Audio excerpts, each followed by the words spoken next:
Hey, and welcome back to... Is that a camera in your pocket, or are you just excited to see me?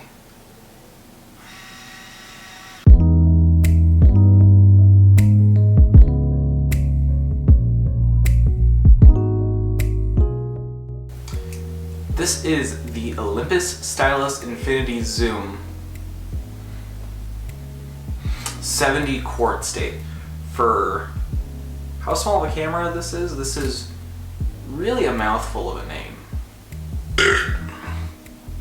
This camera came out in the mid-90s and was immediately bought by every single mom in the world.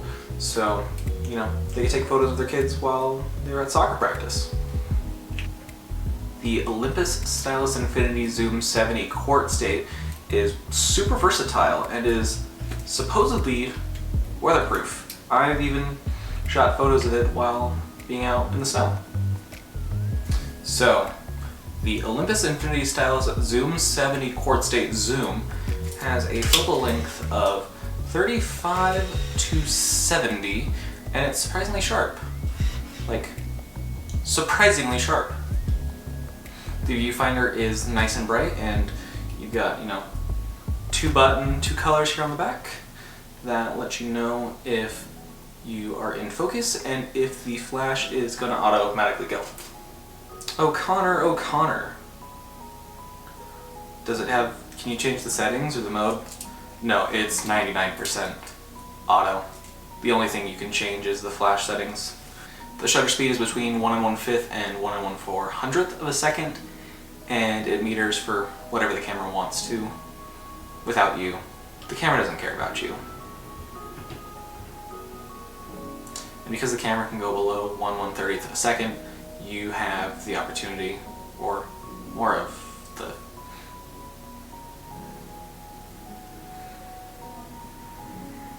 disservice, the annoyance of you getting blurry photos, which I haven't gotten all too much of, but it happens.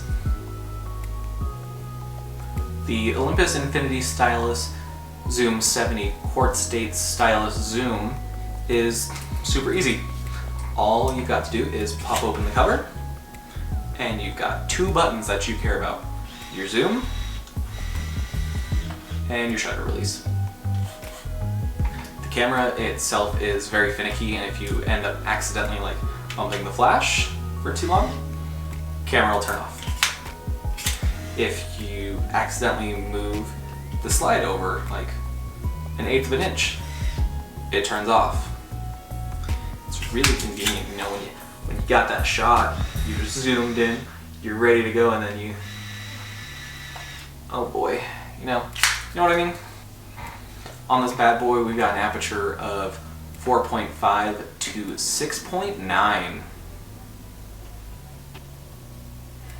Also on the top, we've got, two more buttons, but it's really just to set the date and whatever style of date you want in case you're European. You also do have the option just to have it off. I keep it off on mine, especially because it doesn't work very well. The date on the top only goes to 2013, so 10 years ago, which a whole lot of great movies came out in 2013.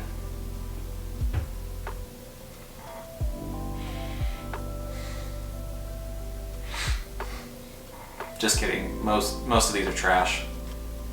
2013 wasn't the best year for movies, but you know what? The Secret Life of Walter Mitty, directed and starring by Ben Stiller. Great movie, phenomenal movie. Most photographists have seen this movie. If you haven't, you should go watch it. Ignore the plot holes.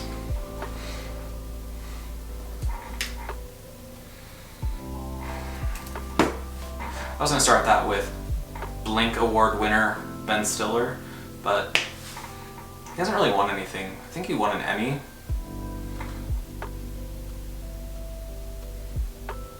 The best thing he has is an Emmy, at least according to my script.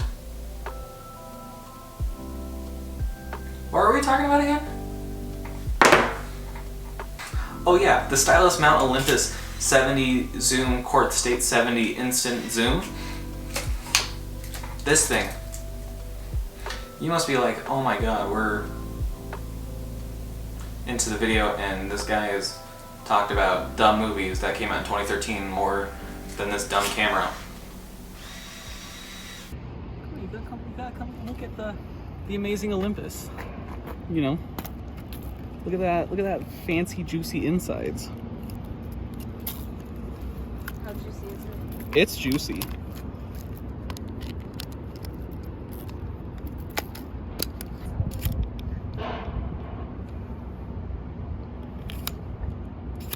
That's for the Okay, it didn't catch. Try again. Amateur. It's all part of the process, dude. He just bought this camera today. Watch it never catch. I didn't buy this today. Oh, you didn't? I bought this months ago. Oh, Oh, that's just Alright, what we're you good. brought to you. first time using it? No, I've used this like twice.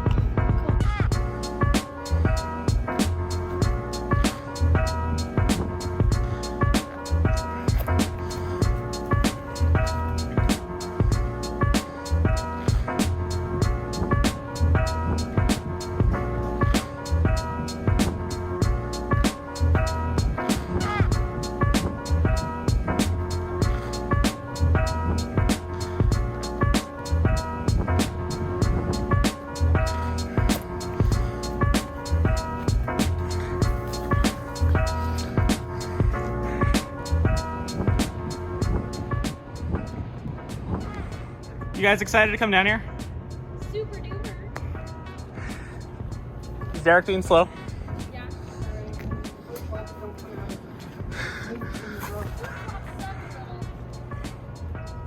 They're wide.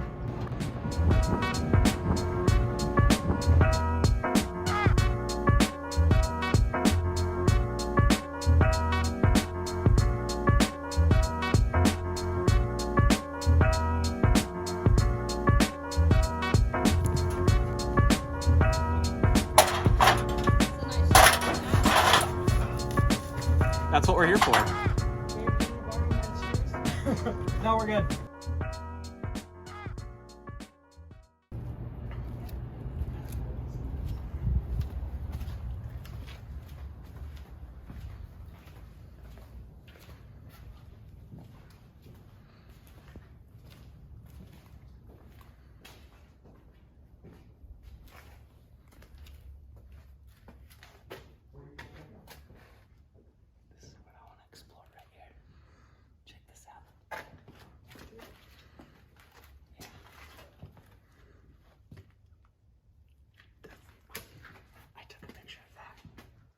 So did I.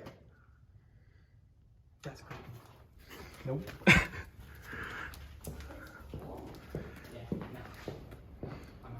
Come on. What? Let's go. What? Gabe's just scared. Of what? Because it's dark.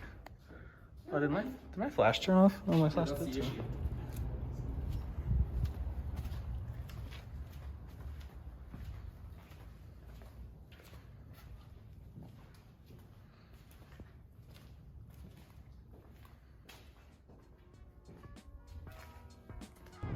Gabe, what are you shooting today?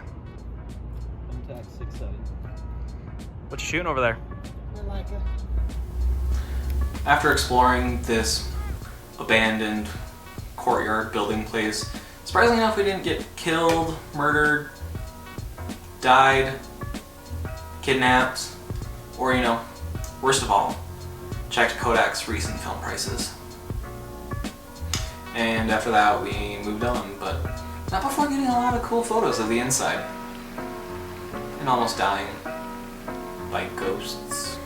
So we took a couple more photos on the town, finished up the Cinestill, swapped to black and white, forgot to take more video. Here, just look at the photos. Are you kidding me? Some conflict.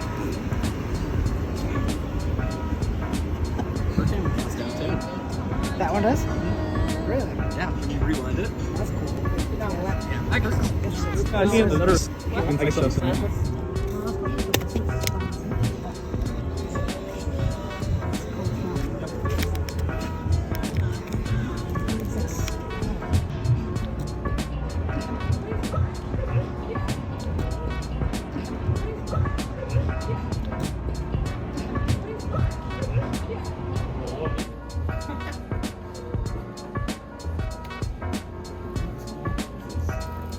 Gabe, where are we?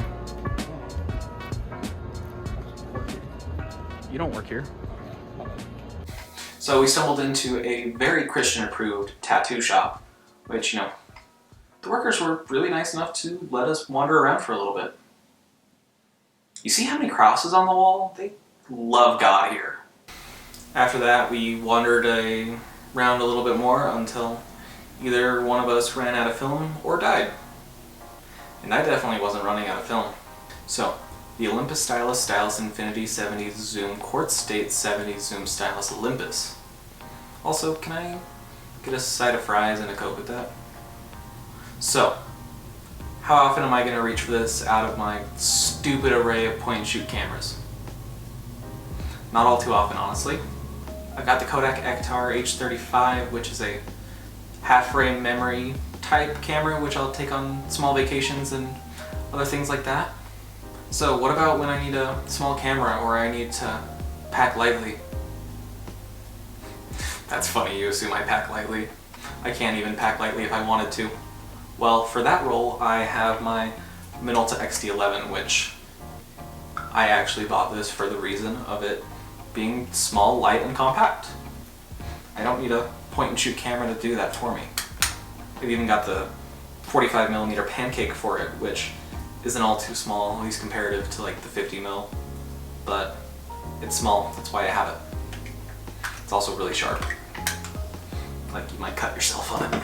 So, you know, when would I shoot this? The Quartzdate 70 Zoom Stylus Infinity Olympus? Well, I see myself reaching for it in two scenarios. Those two scenarios are really far and few in between, but they've got a place in my heart. Or at least where my heart should be. Have you ever seen people online or even in zines or photo books of taking photos during the winter while it's snowing? Usually on a point and shoot or even a Polaroid using an on-camera flash. It's lovely. I've tried it once. Over a year ago I saw some guy wandering around a neighborhood and park while it was heavily snowing with a point and shoot film camera, just taking photos of ordinary things, and it was just, something about it was just magical and it resonated. And after that I started looking for a camera just like this. At least something that I could do that same thing with. Tried finding the specific video, but I can't find it. I wonder if future me can find it. About a year ago, I discovered a guy named Noah Waldeck and a zine he made. The zine was full of instant photos taken during winter in Michigan, mostly while it's snowing, and I love this style. I'll link his Instagram down below. He's cooler than I am, but still.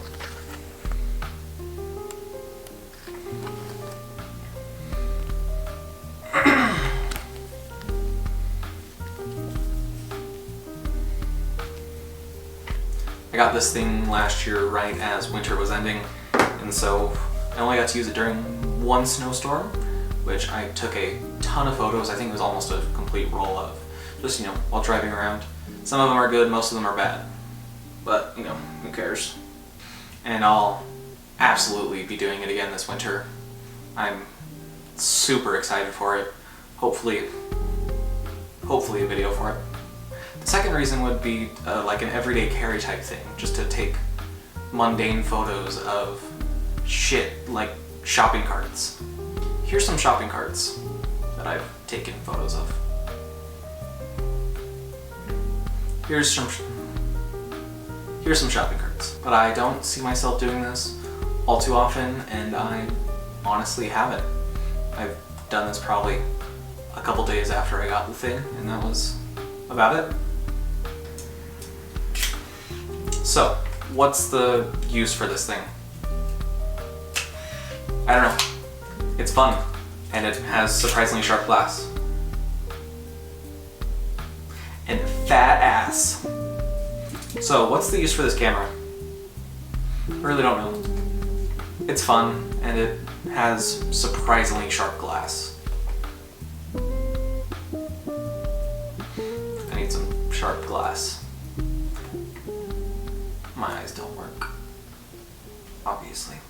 Well, if you like what you've seen with this camera and you see one for a good price and the millions of variations out there, I'd say definitely grab it. These things are jumping up super in price and you're honestly lucky to find one in good condition under $100.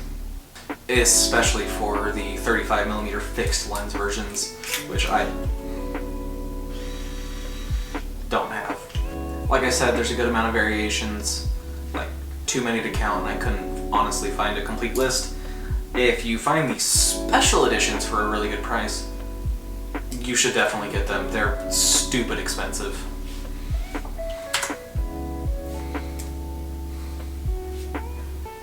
So what's the consensus? I don't know. That's for you to decide. I like it. I won't shoot it that often though. Were you really expecting a joke there? Like, I'm not funny. Like, do you want me to say the name again? Like another 18 times in 18 different ways? Like, I already did that. It's not funny. Like, I'm over it. It's a stupid joke, and it's dumb and immature and stupid and dumb and yeah.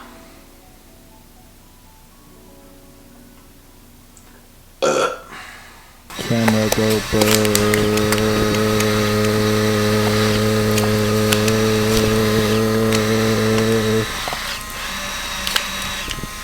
This video couldn't have happened without our sponsor, Brooktree Film Lab, your one-stop shop for film development and film itself. Brooktree has an ever-rotating catalog of film with film stocks coming and going. Brooktree also has a rotating catalog of apparel and merchandise. One of my favorite things that has come out of Brooktree is the Film of the Month Club. With one low price, you can get a random film stock to try, but also includes shipping, developing, and scanning. Brooktree has low development cost and returns high-quality work. With a wide range of development choices and scan sizes, you can get pretty much anything developed at any size you need. Make sure you use the code CLEARLY10 to receive 10% off your next film development order.